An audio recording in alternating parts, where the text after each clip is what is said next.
Economic growth is not an end in itself. It's a means to geopolitical power. And so it's actually, if you have to make the people poor in order to maximize the output of the state, then you're going to do that as a communist dictator. 1, 2, 3, 4. Hey there. Welcome to The New Rules with Alan Pence, where we help you navigate today's chaos with precision. Your host, Alan Pence, has 25 years of experience working in business and government, and he knows how the old rules have fallen apart. Each episode, we'll explore how to thrive in this new landscape by mastering the new rules while everyone else is still figuring them out. Let's dive in. Excellent. Today on the podcast, we have Professor Michael Beckley. He's got multiple jobs. So he's up at Tufts as a political science professor, and he's the Jeane Kirkpatrick Visiting Scholar at AEI, the American Enterprise Institute in DC. He's covering 3 different states with 2 jobs. So, Professor Beckley, welcome to the podcast. Glad you're here. Thanks very much. Thanks for noting that I maximize my tax exposure. I love to support the U.S. government as much as I can, and all the state governments too. That's right. Well, we'll get you to Texas someday, right? No state tax. So, excellent. So, yeah, what really attracted my attention, you had talked at multiple places and written multiple articles, but I saw you last at the World Knowledge Forum talking through sort of what the 3 key reasons you see Chinese power at least peaking and starting to reverse. So take us through your basic thesis on that. I think if you look at the economy, China's economy is already shrinking relative to that of the U.S., at least if you measure it in current prices, which is what you should really do, because that's how, the money that countries have on hand to buy stuff on international markets. And that's even using Chinese government data, which we know overstates the size and speed of China's economic growth. And then when you dial down into other economic metrics like productivity, which is what you really need to grow the economy, making more output for every unit of input. Productivity growth has been negative for more than a decade in China. So they're spending more and more to produce less and less. And then that's resulted in a massive increase in debt. So you've seen China go from about a developing country average level of debt about 10 to 15 years ago to, now debt to GDP is probably above 300% if you factor in the corporate sector, the household sector, and the government sector in China. And frankly, that's probably an underestimate because a lot of Chinese debt is off book. So it just shows that China's economic model, which worked really well when China was at an earlier stage of economic development, when it had a lot of people, it could move from the countryside and move them into factories, and they could produce for open international markets. And China had a big demographic dividend with 10 to 15 workers to support every elderly retiree. And the Chinese government was at least engaged in some semblance of reform and opening. I mean, now all of those factors have reversed. China now, you can only move people from the countryside into cities once, and China has largely done that. The international markets are closing for China, especially in the United States and Europe and in Japan. And at the same time, you have Xi Jinping and his government, which seems to go out of their way almost to really squelch private sector dynamism. They have a very state-led development model, which unfortunately for them has just fueled a lot of corruption, debt, excess capacity. It's really good at churning output out, but not really creating value either for the Chinese people or making big returns on a lot of these investments. So you've just seen an economic model that increasingly looks like it's running out of steam. And then that will eventually have knock-on effects for other elements of Chinese power. I do see China actually increasing its military power in the short to medium term, because that's typically what happens when a rising power slows down. They don't just dial back their ambitions and say, oh, we gave it a good try, and I guess we'll just accommodate to the existing international order. They usually try to make up for their loss of economic dynamism, their lack of economic carrots to just buy influence by dialing up their military power. And you're certainly seeing China increasingly wielding military and paramilitary sticks, I think, frankly, to compensate for the fact that it can no longer just buy off a lot of the opposition as countries increasingly start to become more wary of China and turn against it. So I think we're really at this key inflection point in China's trajectory as a great power. Unfortunately, I think things will get more hostile before they get better, because that's what history shows us, that these peaking powers tend to get much more repressive internally at the same time that they become more aggressive internationally. So essentially we have these 3 things, right? So we have the demographics you cited, where we had multiple decades of a sort of demographic dividend, where you had 10, 15 workers for every retiree. That's slowing because of one child and just general fertility issues all across the world, really. Then you had this economic openness where the United States kind of presided over a free trade system that allowed China to follow this export-driven model. We're seeing that starting to break down, particularly after the election, assuming that accelerates. And then the third factor is really, well, you had cited a couple of things, I think, kind of the governance and resources within China, right? So they had this sort of, at least halting move toward reform until ascension of Xi Jinping. And then multiple resources like coal and other things that you cited have been depleted. And now, now they're importers of multiple things, including food, energy, these kinds of things. So that would basically be your main case, right, of what we see reverse, right? Yeah, the fundamental point is that China's rise wasn't just the natural course of events. It was propelled by, as you say, 3 to 4 really key drivers that were very special. They were exceptional and they're fleeting. So the demographic dividend was the result of, you had a big baby boom generation after the Chinese Civil War ends and Mao encourages Chinese families to have a lot of children. And then in the 1970s, China reverses course and has the one-child policy. So you had this big baby boom generation with very few children to take care of. But now that baby boom generation is retiring and they're falling onto the backs of a tiny one-child generation. You're never going to have another demographic bubble. The resources, China, as you mentioned, has plowed through a lot of its exploitable energy resources, a lot of its arable land. And so it's gone from being relatively self-sufficient, which made growth cheap, to the largest energy and food importer on the planet. So now its raw materials are just very expensive.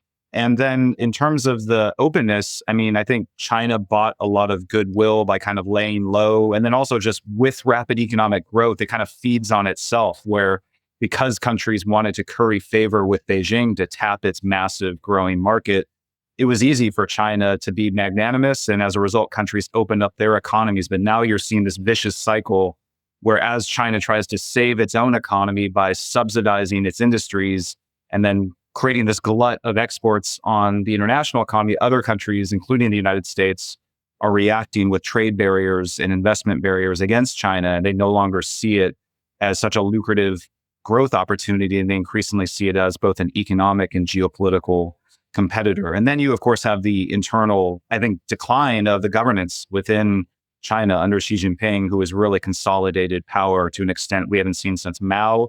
And unfortunately for the Chinese people, Xi Jinping does not seem to be, he doesn't run it like a hedge fund. He's not really interested in maximizing every percentage of GDP growth. He is pursuing big geopolitical aims and also just trying to retain his party's monopoly on power. And he'll squelch the private sector time and time again. The zero COVID lockdowns are the most obvious example, but there's been a raft of regulations that have really undercut a lot of the most dynamic firms, private firms in China, so that more money can be funneled to state-connected firms that provide the political support he needs to maintain his iron grip on power. So you've seen the reassertion of that patronage system in China. So the prognostications of China's demise have been many, right? And, you have people like Peter Zahan who've been saying, hey, they're going to collapse in 2015 and 2017 and 2020, And then you have, people like Michael Beckley not quite making that prediction, but he's been talking about the imbalanced economy for at least 10, 15 years now. So why should we believe that now something is changing that we didn't see before? Well, first of all, I wouldn't use the phrase collapse. I don't think China was going to collapse, largely because I think the Chinese Communist Party got out ahead of that internal security issue, and they built the most massive internal security apparatus, this Orwellian police state. And so I don't think there's any prospect of an overthrow of the Chinese Communist Party anytime soon. But what I would say is, if you just look at all of those growth drivers that I just mentioned, with actual data, you can show that the demographics, that 10 to 15 worker to every retiree ratio, that's going to collapse to 2 to 1 by the 2030s, 2 workers to support every retiree. The resources, you can just look at the data and see how China has totally plowed through its domestic resources. And if you look at the kind of regulations and even just high profile cases like Alibaba, Jack Ma having his entire empire dissolved and chitted up. That's just a sign of the times. The Financial Times just did a major investigation and they found that startup creation within China has completely collapsed in the last 3 years because of a lot of these onerous regulations, as has VC funding. So, I mean, you can track these drivers with real data. And that's why I think this is not just people making up, oh, China must collapse at some point, or, oh, its growth is going to slow. You can actually look at it reflected not just in the driver data, but then, of course, in the bottom line economic growth statistics, the productivity statistics, the debt statistics. I think when you see it visually, it becomes very clear that this is not like, when people were talking about the collapse of China in the early 2000s, when you still had a lot of runway left in these growth drivers. Now they all seem to be exhausted. And I think if you really look at people that are analyzing objectively measurable economic growth data, based on how much electricity is being used at night, or these various industrial indices that aren't as manipulated by the states, they all show a big collapse in the growth rate over the last 10 years. So you don't want to bet necessarily against China. I don't think it's going to collapse, but I think the evidence is increasingly overwhelming that the epic rise that we saw from China is over by this point. And now it's settling into a fairly standard sluggish rate of growth, which has prevailed, frankly, for most of modern Chinese history. It's really the last 40 years that have been the weird aberration from that trend. So in some ways, Xi Jinping's actions are sort of logical, right? I mean, he might have diagnosed the situation like the adjustment to some other form of economy is very disruptive. So in order to kind of keep things going, we've got to clamp down to stay in power, essentially.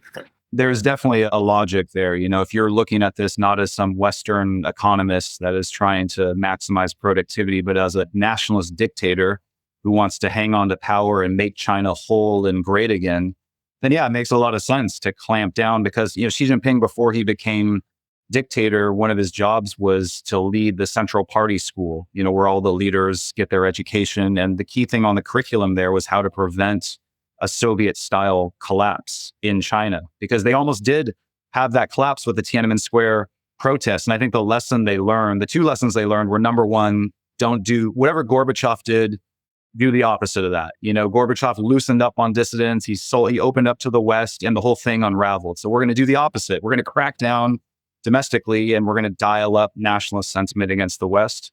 And then second, you have to stick together as a party. You can't have different factions opening up within the party. You have to solidify and centralize control, ideally under a single leader. That seems to be the lesson that's just been drilled home to the cadres serving under Xi Jinping and through his anti-corruption campaign. I think he's scared a lot of people into compliance. And from the perspective of a dictator, I mean, you look at North Korea, a super extreme example.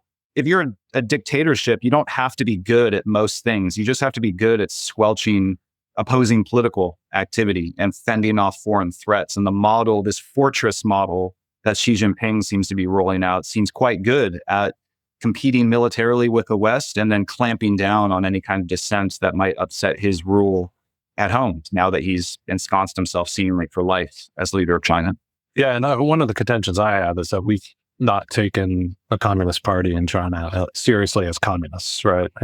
And so from a perspective, like, Xi is a materialist, right? A production-oriented person. He doesn't want consumption, and he doesn't want necessarily a wealthy population. He wants to maximize material production.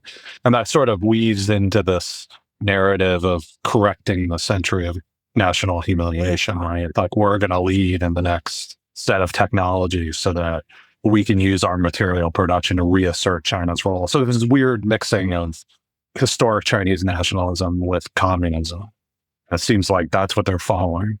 Right. Economic growth is not an end in itself. It's a means to geopolitical power. And so it's actually, if you have to make the people poor in order to maximize the output of the state, then you're going to do that as a communist dictator. He said the Chinese people need to get ready to eat bitterness, which is a Chinese phrase that basically means endure hardship. He uses his own experience being sent down during the Cultural Revolution to dig ditches out in the countryside as sort of like, he put in his time, and the youth today should stop complaining about the lack of service sector jobs and should really focus on sacrificing for the nation.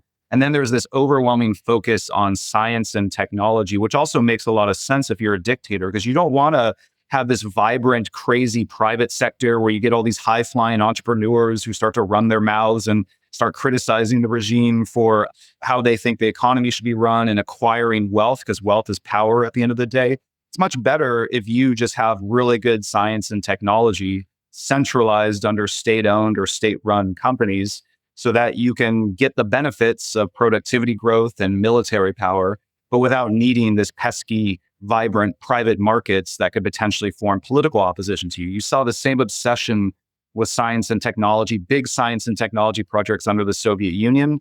That's kind of what I was going to bring up. Yeah, and Marxists, they love it. It's very scientific. It's all part of you can have these 5-year plans where you get certain number of patents and spend a certain amount on R&D. It's very input, output sort of oriented. And so I think you're right to stress that while they may not be Marxist in the sense of like herding people into communes, it still very much is a communist organization. And I looked at people like Steve Kotkin, who's like one of the top Russia scholars, and he got into the archives of the Soviet Union. He said the big mystery of the Soviet Communist Party is that they were communists. Like when I got into the archives, they were saying the same things behind closed doors that they were saying in public. They really believe in this stuff. And he said, I'll bet you any money in the world that if we get into the archives of the Chinese Communist Party, we're going to find out that they are communist and they really believe this. And if you read some of Xi's internal speeches, he talks about this all the time, how communism is the way forward. That yes, you have to indulge in some private sector dynamism here and there, but at the end of the day, it's all in service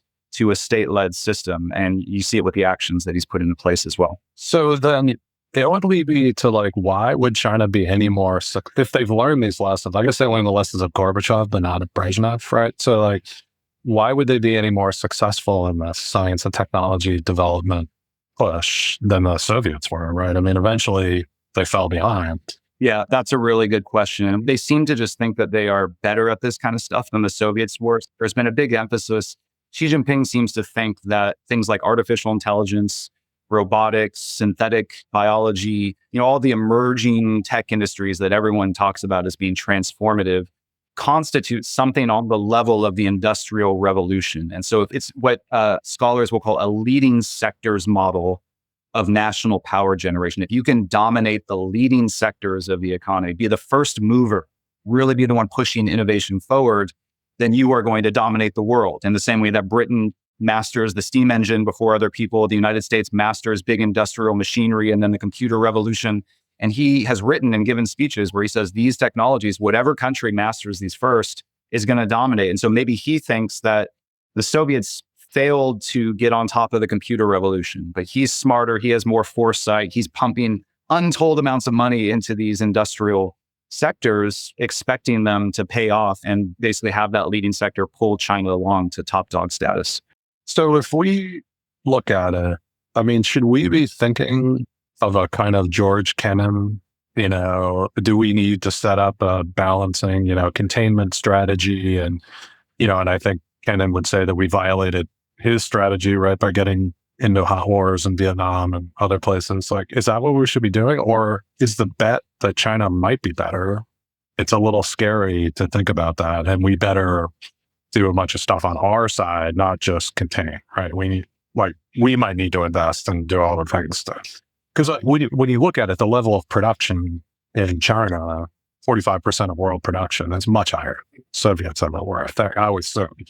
Yeah, I think it has to be both. And it's going to be more difficult in some ways than against the Soviet Union, because the Soviets walled themselves off from Western markets, whereas China, if you read their growth plans, they talk a lot about leverage and about what they call choke points in the international economy. So they say, look, if we can monopolize things like rare earths or run-of-the-mill computer chips or access to finance and loans or access to the South China Sea, things other countries can't live without, medical PPE, all these things that some are high-tech, some are low-tech, but they are vital industries. They think if they dominate those, they can use that as leverage over other countries precisely because China's economy is so enmeshed with its competitors in a way that the Soviet economy was not. So I think on the military side, you have to contain China, especially in the short term, because when they talk about conquering Taiwan, they are very serious about doing that. When they talk about the South China Sea being Chinese territory, not international waters, they are extremely serious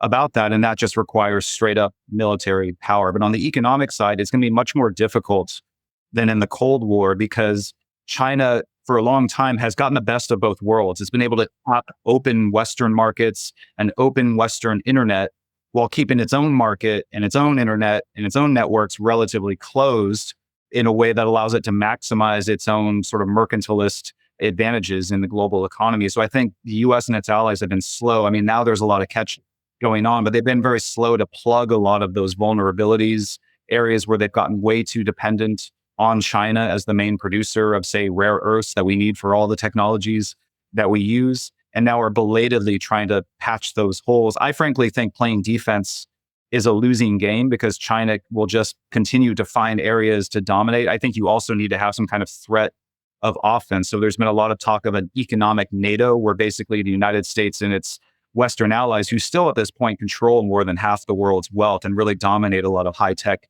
sectors, what they can do is say, look, China, we're all interdependent with each other.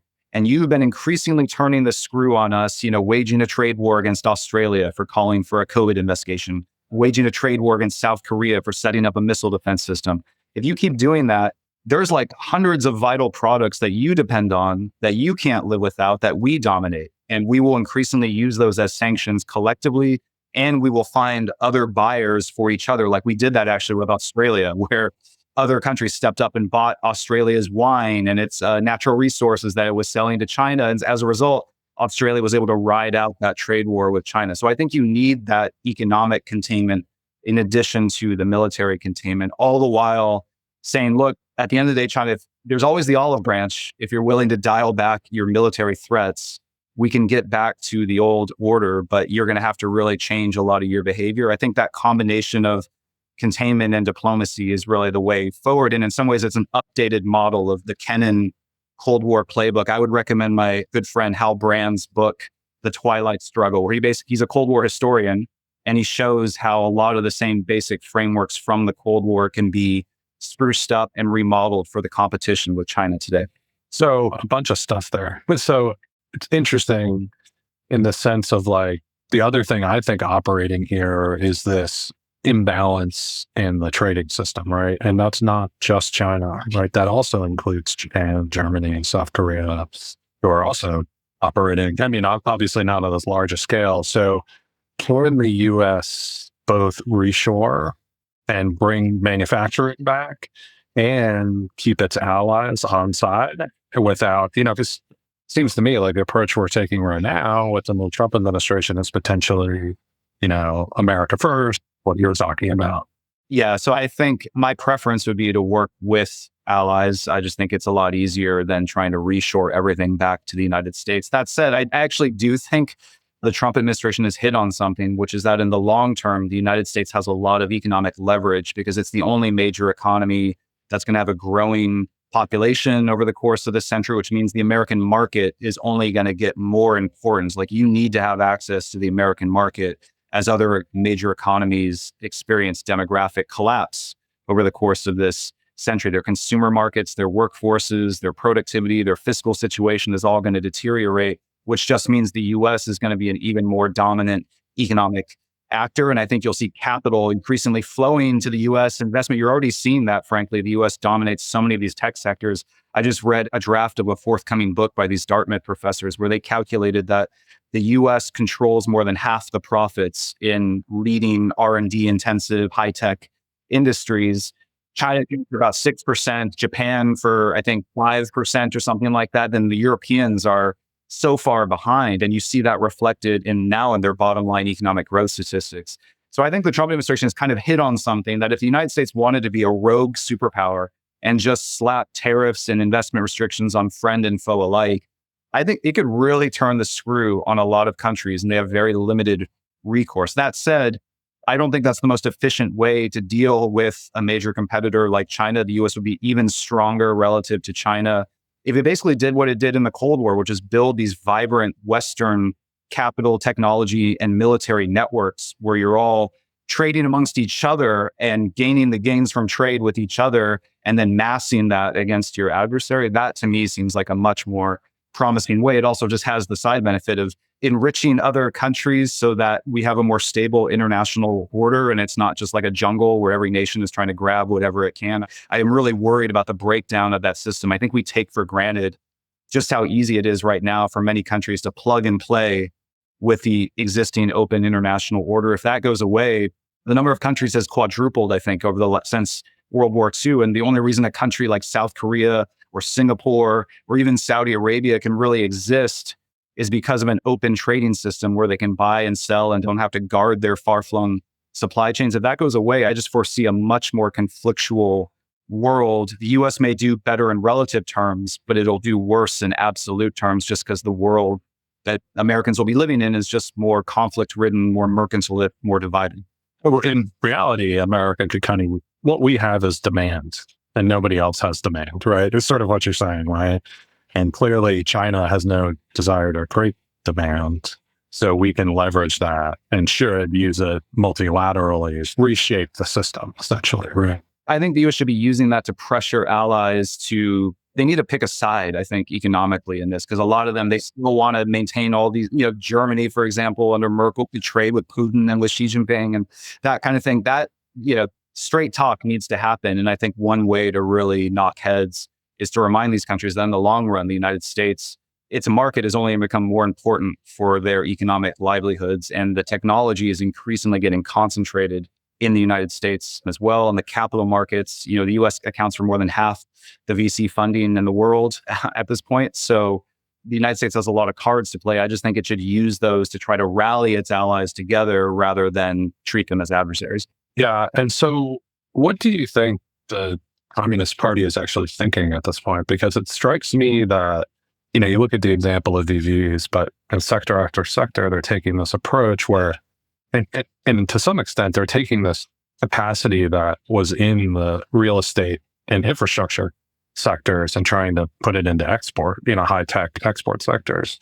So at some point, that's just not sustainable, right? There's not enough, and if the US is going to cut you off, there's not enough demand anywhere, right?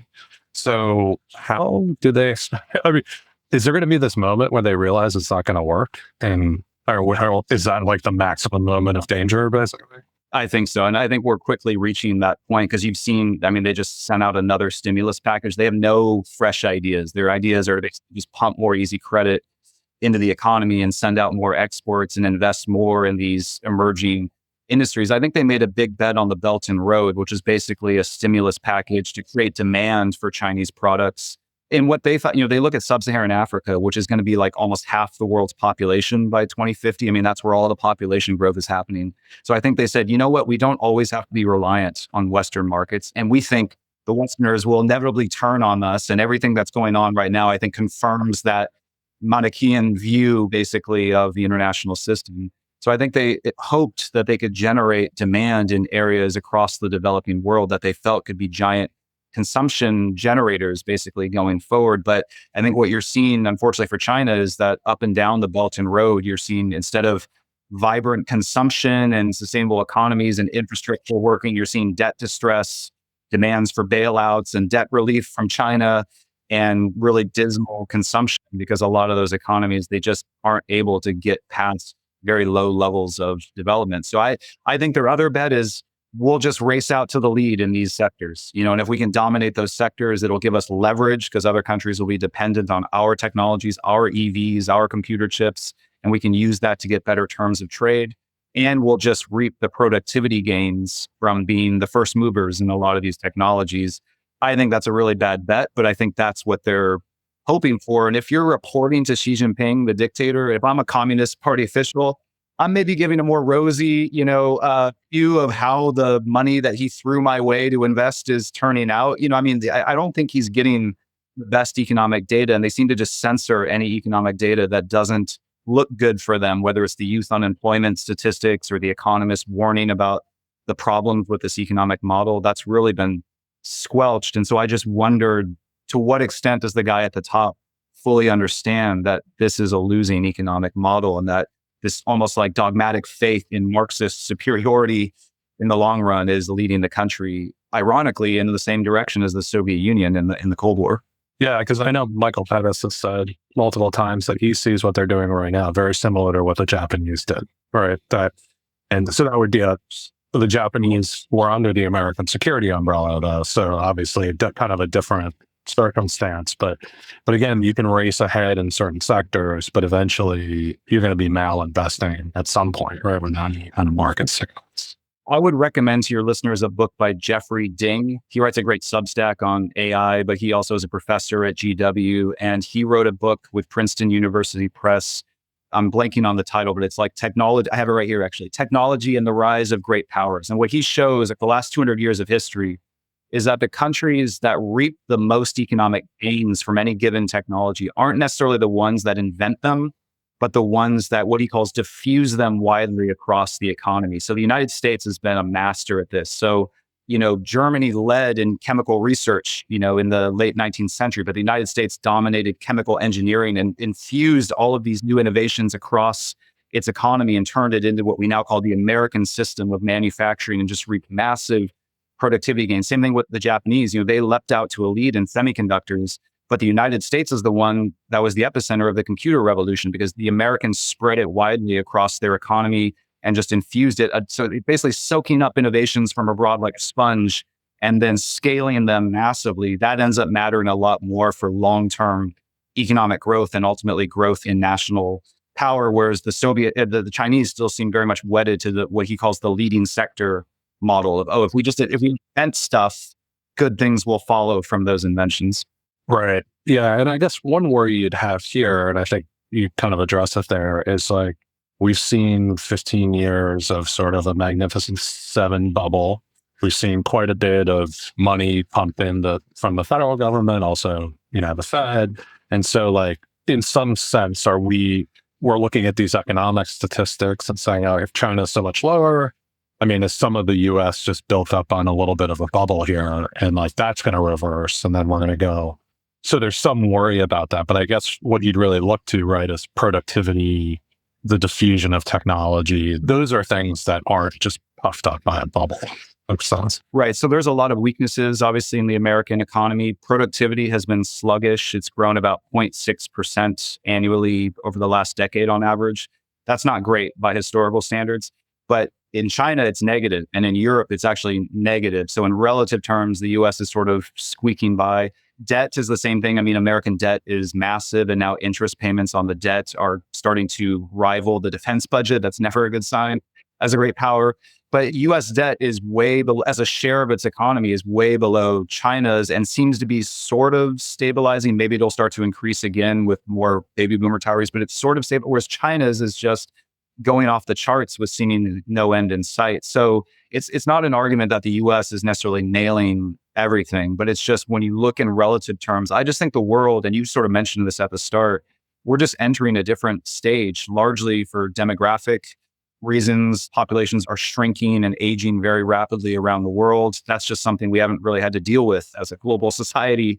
And then at the same time, I'm really interested in this research by people like Robert Gordon and other economists who question whether some of our modern technologies, even something as innovative as AI, is going to really generate the productivity gains that like indoor plumbing and electricity and the internal combustion engine, all these inventions that we take for granted, but really propelled this very special century from the late 19th century to the late 20th century. We may just not see productivity booms like that anytime soon. Maybe synthetic biology or something will change my mind on that. But you're seeing sluggish productivity around the world at the same time you're having collapsing population. So every economy is struggling, but I think the US has advantages that cause it to struggle less than many of these other major economies going. I've been trying to do some research on also demographics and innovation. And, we're probably seeing our last big generation, at least for a while, with the millennials come through. So there's probably a great deal of innovation associated with that. And we're one of the only societies with that large group of people. So you see a lot more innovation here now, but are we going to see that starting to decline as they age with no one coming up behind, right? Yeah, that's a great point. Peter Zion makes this point that, other economies don't have, their baby boomers didn't have any kids, whereas the US had some kids. We've also kind of skirted by with immigration, the high skill immigration. If you look at the statistics, it's like half of our top entrepreneurs are all foreign or recent immigrants. And so if we turn on that, that's probably not great for long-term innovation. But I do think because at least the US is projected to have a growing working age population over the course of this century, because the US system, we focus so much on like the corruption and polarization at the top, but the American system is very diffuse. It really spreads power across federal, state, and local levels. which empowers a large private sector. And then you have these really deep venture capital markets.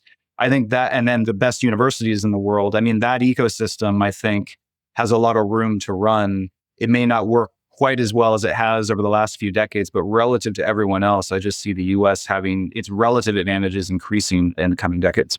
Very good. So what happens if we just, so in some ways you could say like, all right, we've got this generation of people, we're more productive, we have the demand, things look pretty good for the US in comparison to China. Why don't we just stick and, maybe we do some deterrence, but are we going to be allowed to just stay, and not have to engage in like an intensive competition that could lead to hot war?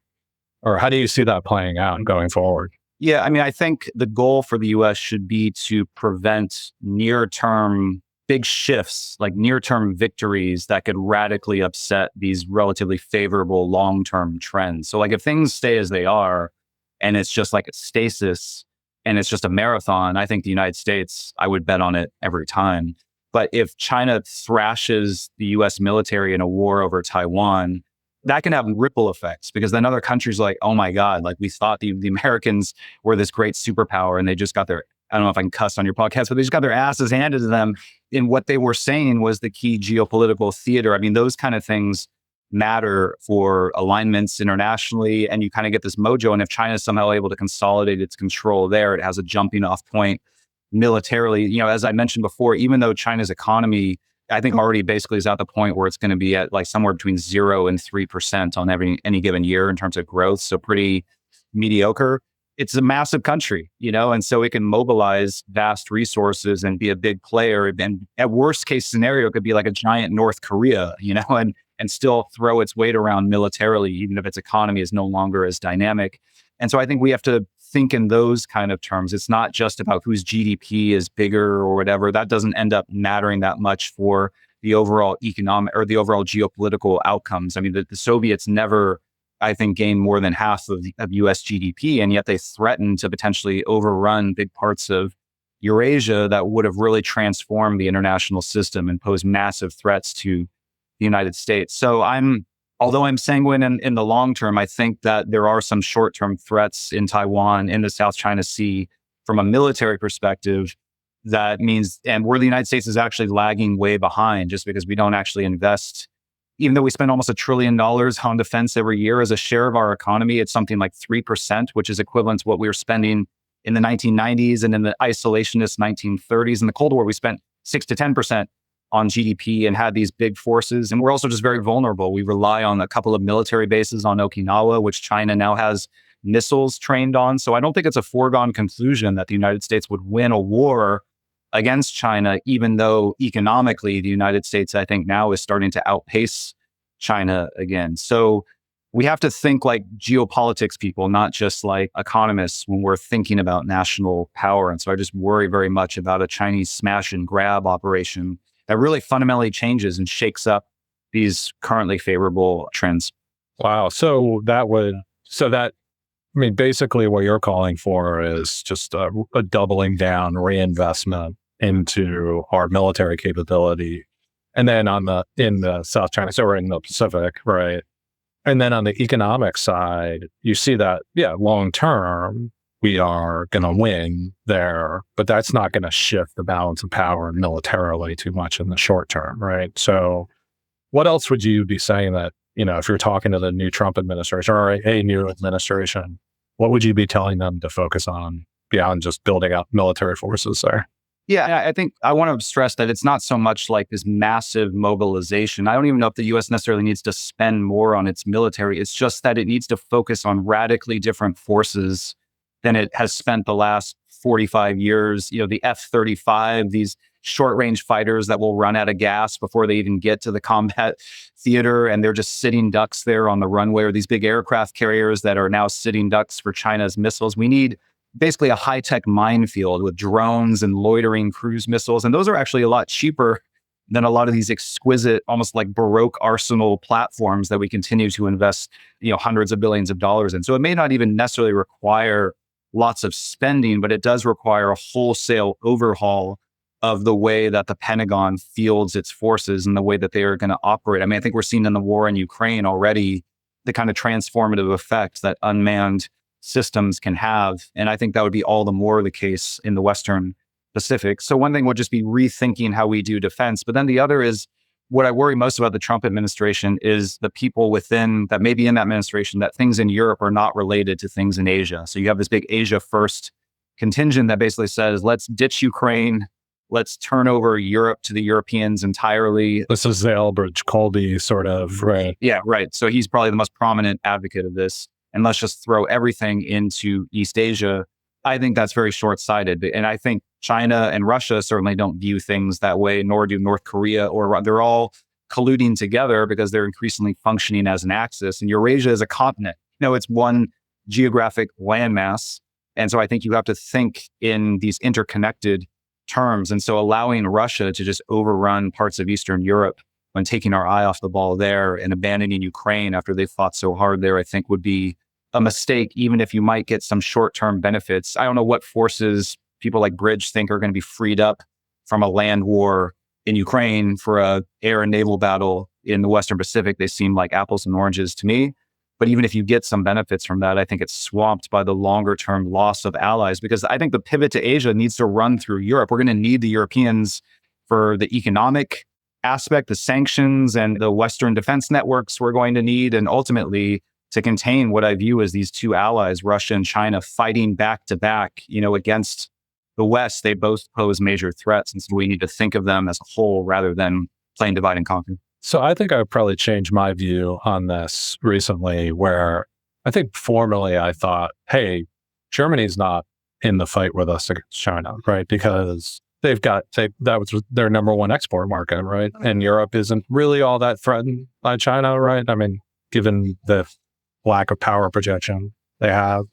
But recently I've thought differently because, I think Germany is going to wake up, and I think certain elements have, and said, hey, China doesn't want to partner with us. They want to be us, right? They want to take our position. And it strikes me that these countries have no other choice, really, right? I mean, China's not going to partner with them as equals. They can only be vassal states, right? So it is potentially that they, and if we can push them hard enough, maybe they come on in the coalition. I certainly see that with Japan and South Korea, right? Because they're there. But the prospects of a Germany, I always doubted. The world can only absorb so many manufactured exports. So I don't know how the Germans think that both they and China can be these massive exporting powers. They're going to be competing for the same markets. And China has made it very clear that it's going to double down, triple down on this mercantilist model and try its best to not grant reciprocal access to its own domestic economy. And so just from a pure greedy economic perspective, it doesn't make sense to try to curry favor with Beijing when they're never going to relent, and have this situation where they're just importing tons of Volvos into China again. They want to dominate those markets. But I think above and beyond that, I think the Europeans are starting to go through a similar evolution in their thinking, in large part because Xi Jinping decided to back Vladimir Putin in the invasion of a sovereign European country. And they're like, wait a minute, these guys aren't just competing for economic objectives. They clearly are trying to redraw the map of Eurasia where we live. And so maybe we need to start containing them together because they are operating together in that joint mission. So I know that predictions, especially about the future, are difficult, but how much time do you think we have on this Taiwan thing? I think so. Nothing is guaranteed, but I've argued that the moment of maximum danger is in the 2020s, because for one thing, the Chinese talk a lot about having their military ready by 2027. Xi Jinping is getting older and he's probably thinking within his own, time horizon that he wants these kind of things to happen. But also, I just think the Chinese can see what I see using open sources, which is that you have the Americans now building up their defenses in the Western Pacific, no longer bogged down in the wars in Iraq and Afghanistan. You have the Taiwanese, revamping their defenses. You have Japan increasing their defense spending 60%, and these anti-China coalitions popping up all over the place. And meanwhile, China's economy seems to be doing worse and worse every single year. And so I think smart Chinese strategists are looking at this and saying, look, we're still going to win. We have this Marxist faith that we're going to come out on top. but we're going to have to struggle, as Xi Jinping often talks about. This is the moment of struggle. These are what he calls the changes unseen in a century. This is the moment of where the system is in flux, and we have to push hard right now to lock these things down. I think they'll never have a better chance to take Taiwan than during this decade, because I'm relatively confident that by the 2030s, both the weaknesses in China's system and then the buildup that the allies are making in the Western Pacific is just going to make it a lot harder to do an invasion or a blockade of Taiwan. So hopefully China just never will go for it. But if I had to bet, I would expect it to happen sooner rather than, a decade or two from now, just given the situation that China faces. And frankly, I just think these dictators too, they're thinking about it in personalist terms. Like, this is my moment. This is my moment to swing for the history books. I just don't see him being willing to be a transitional figure that merely presided over the eventual decline of China. I think he believes the Chinese propaganda that says under Mao, China stood up, under Deng, China grew rich, and under Xi Jinping, China will become mighty. And he's talked about how Taiwan is an inevitable requirement of the rejuvenation of the Chinese nation. That's like his signature make America great again sort of vision for China. Make China whole again is basically would be his mantra by taking back these territories lost in the century of humiliation. He gives no indication that he's this modest transitional figure. He seems to think of himself as, the great helmsman all over again. And so, and in your view, right, and I would agree, I think the U.S. has no choice but to fight, right, at that point. This is my big question on the Trump administration, because I think they're going to be very hawkish on China in peacetime. So I think like tariffs, economically, investment restrictions, and then the military buildup, I totally see that. But I do wonder if China were to blockade Taiwan and it goes to Trump's desk and they say, what are we going to do? Are we going to send the Seventh Fleet in to blast through that blockade? I mean, part of me thinks he wants to be the tough guy, and when his ego is challenged, he'll react violently. But he also has shown a disinclination for war and a desire to cut deals. And he's also made comments about Taiwan, like they don't really matter, and if anything, they're stealing our computer chips. And he certainly doesn't care about the fact that Taiwan is a democracy. So there is this thing in the back of my mind that just wonders if at the moment of decision, whether Trump would truly commit the United States to a war with a nuclear armed power fighting over what it believes is its sovereign territory. I just don't know about that.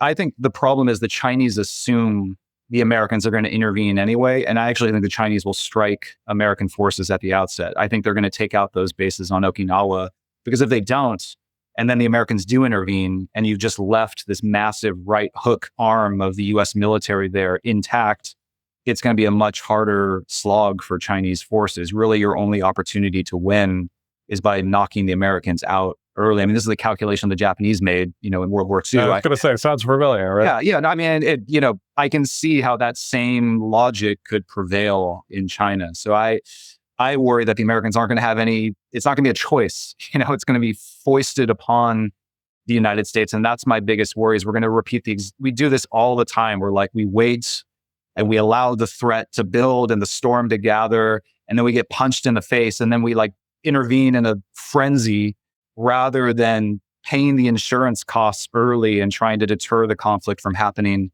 in the first place. I worry we're pairing tough talk in economic restrictions with military unreadiness when we should actually be doing the opposite. We should be building up that big stick while trying to talk softly to the Chinese to make them think that time is on their side and that, they don't need to make a smash and grab over Taiwan. So hopefully cooler heads will prevail, but I see a lot of these historical dynamics building up again. But if we didn't defend Taiwan, then I think the entire alliance network, right, falls apart over there. No one's going to, so to your point, we probably won't have any choice. We'll be attacked as part of their assault. But if they didn't, I just don't see an option without saying, "Hey, we're basically going to abandon our alliance system." Right?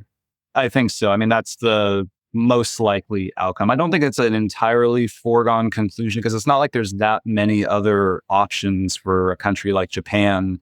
There's no other superpower they can really ally with, and they're so interoperable with our forces. But I do think they'll go nuclear instead. You'll have South Korean nuclear weapon, a Japanese nuclear weapon, so I just think they'll be hedging in ways that will ultimately cause major remilitarization in the region. And then some of the smaller countries may just bandwagon with China. I mean, a lot depends on how the war plays out. If China gets its forces decimated then maybe you don't have this bandwagoning thing. But if China, if the United States doesn't intervene, the Taiwanese lay down their arms because they realize it's hopeless, and China just absorbs Taiwan, kind of what Putin wanted to do in Ukraine, a lightning grab for the territory, then I think you're right. Then I think people are like, okay, the Americans are paper tigers and we got to fend for ourselves, or we got to curry favor with Beijing again. And I think that could put us in a completely different world than the one we've gotten very too comfortable with, I think, especially over the last 30 years, and certainly, to some degree over the last, basically. Well, yikes.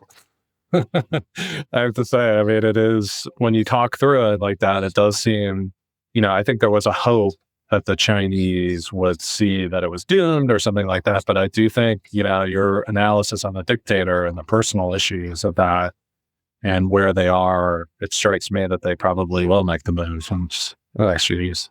My point would just be, and my job is to think of like worst case scenarios. That's like my job as a defense analyst, is to like figure out what could possibly go wrong and then try to minimize that risk as much as possible. It's not like I think this is super likely. A major power war is always very unlikely. So I think, there may be like a 10 to 15% chance that China decides to go for Taiwan. But, I play enough poker and I've been in enough hands where like I'm a 15% favorite and someone catches something on the river. That's way too high for me to be comfortable with. And so I think that our job is to try to get that down as close to zero as possible. And I think we could do it with a relatively modest investment in capabilities that would just make it very clear that no blockade force, no invasion force is going to survive for very long in and around the Taiwan Strait. And so Xi Jinping is going to have to find other ways to make China great again. And then, we can pay lip service to that just so he feels better about his legacy or whatever. But I worry we're not going to do it in time. We just have a long history of kind of dithering and arguing amongst ourselves. Yeah, I mean, I think most people know the stakes, and it's very clear, this more Anderl defense tech approach is obviously, and there are a lot of new drone and anti-drone startups and all this autonomy, and kind of moving away from the big primes has been a theme. But it's just it's like obviously this political battle in DC, and who can win it quickly enough, right, and stop overproducing F-35s and move into the more modern warfare that would actually deter that attack. It's that's the problem, is the Pentagon is the largest bureaucracy on the planet. And we know from organization theory 101 that as organizations get larger, they tend to get worse because they just become so unwieldy that no one person can even understand, let alone control the direction of it. And there's obviously political incentives because a lot of these defense industries are spread across multiple states. So Congress people don't want to give up the jobs and the investment in their district and cancel a bunch of existing legacy programs just to make room for the mass production of relatively cheap. I mean, you could put cruise missiles in barges, just floating around. This is not expensive, high-tech stuff. You're just throwing the kitchen sink basically at the Chinese, the rotting cow carcass over the ramparts. I mean, like anything that will hinder and throw wrenches into the spokes of the invasion force is what we need, but that doesn't necessarily create a lot of jobs or make a lot of money for the defense industry. And then you have the combatant commanders who love the big platforms like destroyers and aircraft carriers because a lot of their job is peacetime missions. They got to go show the flag here. They got to do an exercise there. They got to do disaster relief there. So I get it from their perspective. They need the big SUV, they need the minivan to be able to go around and do all this stuff. The problem is those peacetime activities are very different than a military geared for combat, for war fighting in a high intensity situation. And I just think we don't have the luxury, of taking our Baroque arsenal, as beautiful as it looks, and sending it into the jaws of a Chinese missile barrage. Right. Well, and also we're not looking to make a land invasion into China, right? We're looking to deny an invasion to an island off their coast, right? So it's a different strategy, different set of equipment used for that, right? Exactly. We want to define victory down to the green circle of military missions, not the double black diamond of, trying to invade things. And unfortunately for China, it does have to basically carry out the double black diamond, either amphibious invasion or blockade, but we should utilize that in all the ways that you've mentioned. Well, that's great. Well, I really appreciate you've been very generous with your time. If people want to reach out and get in touch, what's the best way or find out more? My email is available online. I'm a professor at Tufts. So if you just Google my name, it'll come up. I don't do any social media of any kind. So just email me is probably the best way to get. It's healthier. It's much healthier. So, Well, excellent. Thanks so much for your time, and we appreciate it. And we hope we got a couple of years here. So we got our acting on. I hope I'm laughably wrong in about 5 years. That would be good. That would be good. All right. Excellent. Thank you. All right, take care, Alan. You've been listening to The New Rules with Alan Pence. For more insights on mastering the new game, follow at @apentz, that's APENTZ, on X, and make sure to subscribe to the podcast so you don't miss a single episode. Thanks for tuning in, and remember, in today's world, you don't follow the rules, you write them.